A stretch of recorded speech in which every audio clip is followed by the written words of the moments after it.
Hi, this is Kirsten Hubbard of Ghostwriter, and I have had so many conversations today with wonderful nonprofits who are doing such important, vital work in our communities, who are deeply concerned about the federal funding freeze. So I wanted to take a moment to connect, to let you know that you are heard, we hear you, we understand how difficult this is, and to offer a few words of advice that I hope is going to be helpful in the coming weeks and months. First, let's not panic quite yet. We don't know what the implementation of this is going to look like. So we don't know what programs will be affected, what won't be affected, if there's going to be exceptions to rules, if there's going to be geographic differences. So we don't know yet how it's going to affect your funding and your organization. We can be prepared and we can be informed. So let's not panic, let's be informed. Secondly, now is a good time to review your funding portfolio. Your development department, or certainly if you work with us at Ghostwriter, we're happy to review that with you so that we understand which funding might be affected. Federal funding can be packaged oftentimes with or redistributed through the state or through your municipality or through other local organizations.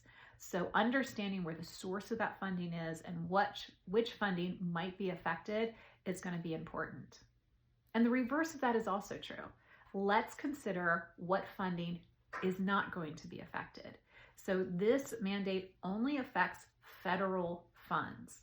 It doesn't or may not affect your community foundations, your corporate foundations, your private foundations, your individual donations. So let's review and make sure that we understand too what is not at risk. Keep working on your federal applications. For now, I would continue to work on your federal applications. It is better to have it prepared. It is better to submit it if you are able, because if we don't submit it at all, we have no chance of getting the money. And if there is, all of a sudden it becomes open, you want to make sure that you are prepared. So again, let's be prepared. Let's continue with those applications. I would also make sure that you're continuing to keep your SAMS.gov and your grants.gov, all of those registrations in place, because if something opens, it may open quickly and have a quick turnaround. We want to make sure that all of those things are in place so that we can respond quickly again and be prepared. So it's also a good time to revisit the health of your funding portfolio. Just like with our personal incomes, it's really so much better in our personal investments. It's really so much better if all of our eggs are not in one basket. So even if, make sure that your organization is not relying on any one source, even if it's a big source. Make sure that we have a healthy range of revenue streams. Review that, beef up other ones where you can. Again, for our clients, we are certainly more than happy to talk with you about that and to make adjustments to your funding calendars so that we can beef up some parts that are not going to be affected and do that wisely. And it's a good practice anyway.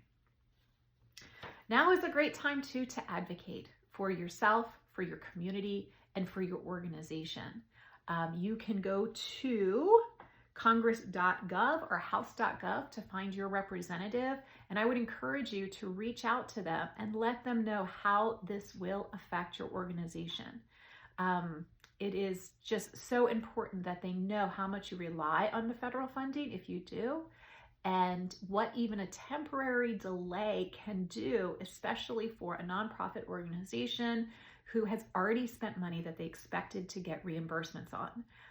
And we also want to know what changes that going to make in the community. Are we looking at closing after-school facilities? Are we looking at closing workforce development? Whatever it is that you do, I think it's a great idea for you to reach out right now, talk to your senators, talk to your representative, your local representatives and senators as well. A quick Google search will tell you who they are. Show up at their office and let them know how this is going to affect you, your organization, and most importantly, the community that you serve.